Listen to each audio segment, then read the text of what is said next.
Hi everyone, welcome to my channel. It's me, Organzan, and I'm so glad you're here. In today's video, I have a wonderful recipe to share. If you like the Yard House restaurants, you may have seen the enchilada stack on the menu. My nephew Jason was formerly a co-owner of the Yard House restaurants, and he actually came up with this recipe. So I thought it'd be really fun to share and how it's made and hear it right from the person who created it. So yeah, let's get started. And the first thing he started to do was to prep and roast the tomatillo tomatoes. And then he will start on the rest of the recipe. There you go. Okay. These are getting roasted.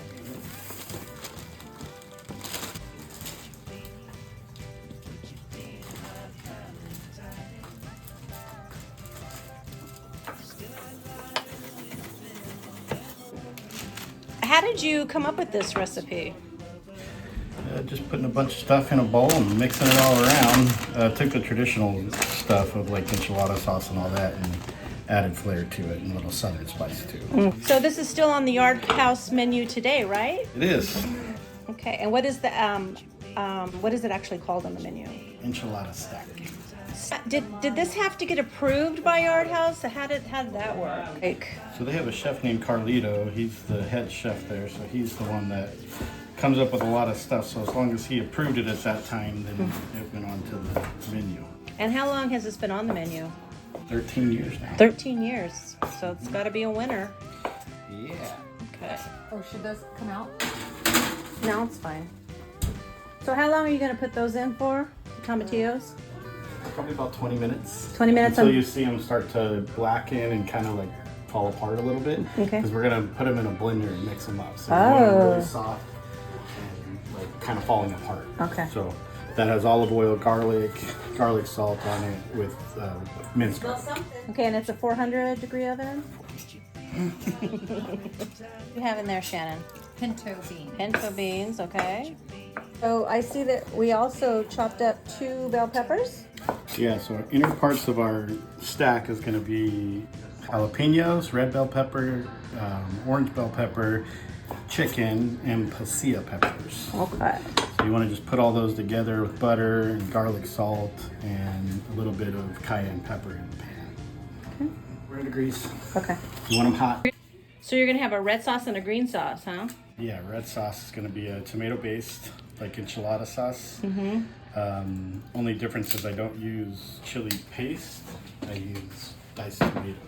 They're going to also be a bit of a cream base, so they're going to have cream in both the green and red sauces. Okay. Okay, so now we're making the red enchilada sauce. So we're going to have just a little bit of chicken stock. I use chicken. I prefer to use this here. The Nora, instead of cubes and stuff. Those are very salty, and these are a little bit more of the chicken flavor. Okay. And then we've got some Louisiana seasoning, cayenne pepper, and garlic salt. So we're gonna throw that in there with diced tomatoes. Okay. Again, I don't use the tomato paste. I prefer the diced tomatoes. And you do this all to taste or just sight? You've just been doing it enough that you know. Yeah, all the taste. Wish I could give you the...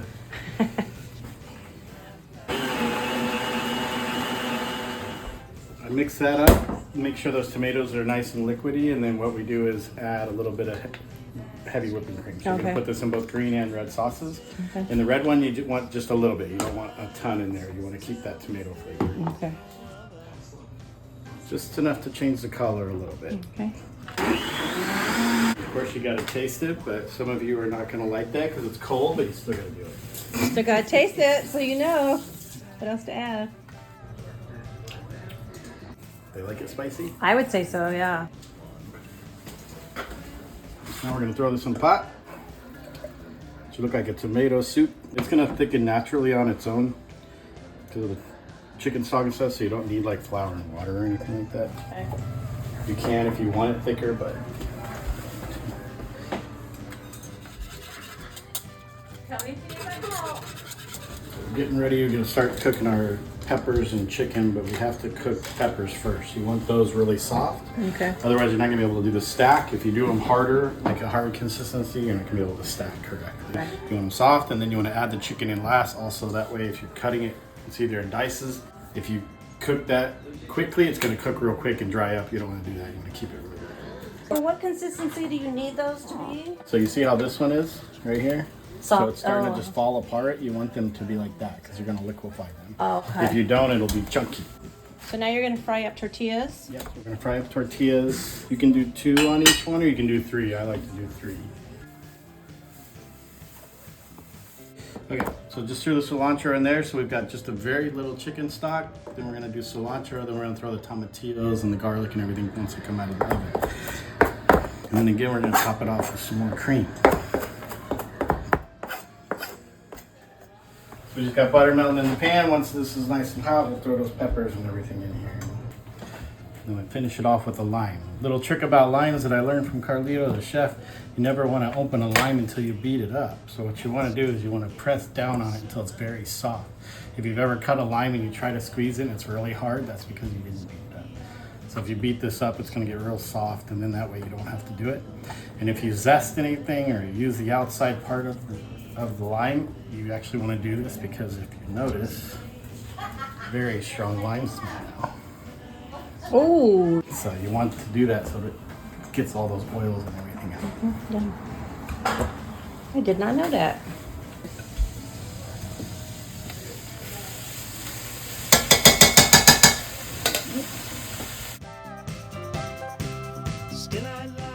You clean as you go. I like that.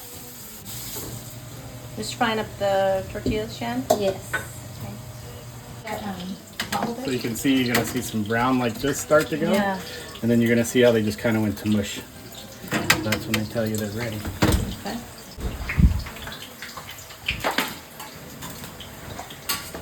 Wow, those look good. Idea. Yeah, it smells like. Oh my gosh. Smells like a restaurant in here.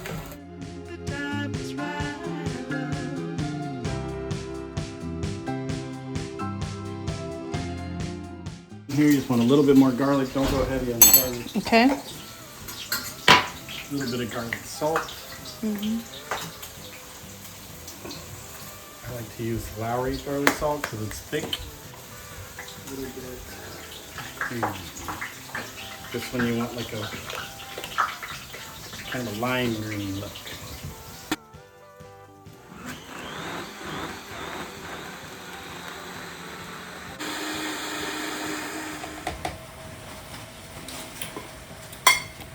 Pretty good. Good over here. We're going to throw the chicken in here.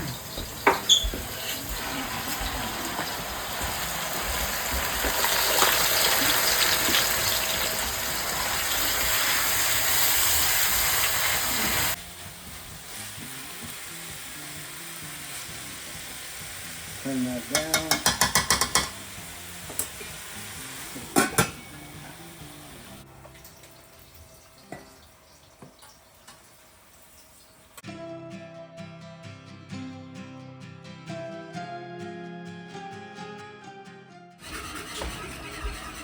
So that's, you got a tomato soup consistency without flour, dude, because there's a little bit of chicken stock. And same here, you see how thick it is?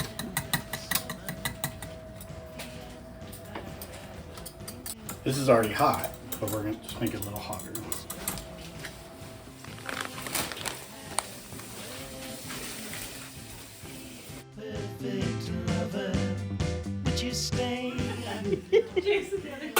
You're like, oh, I like this guy. He's good. Usually you want to cook these like fresh and hot, so they'll be hot already. You can put a little cheese on the bottom and then put that on there so it sticks. That's a trick. And then what you want to do is come over here and grab some chicken, drain out that stuff.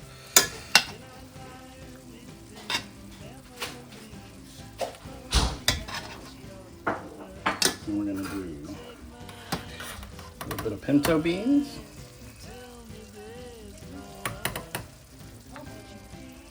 Okay. And we're going to put some more cheese on top. I'm going to take another tortilla, pour it down. Another layer.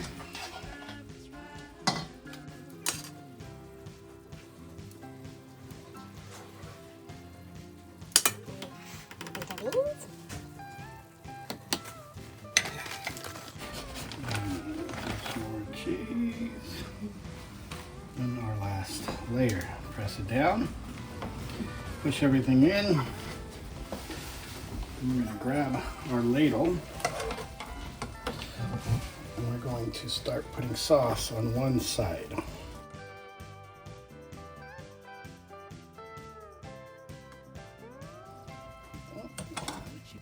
our green sauce. My Valentine,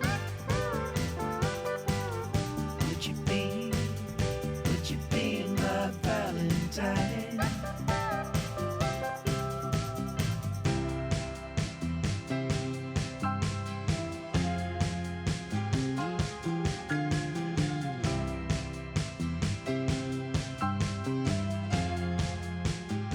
There it is, the chicken enchilada stack from the Yard House menu. I hope you enjoyed watching this, and I want to thank Jason for giving us this demonstration. And friends, I hope you will consider subscribing. If you haven't already done so, come follow along, and I have lots of other recipes and house projects and things that I like to do on my channel. Thanks for watching, friends, and hopefully we will see you in the next video. Bye for now.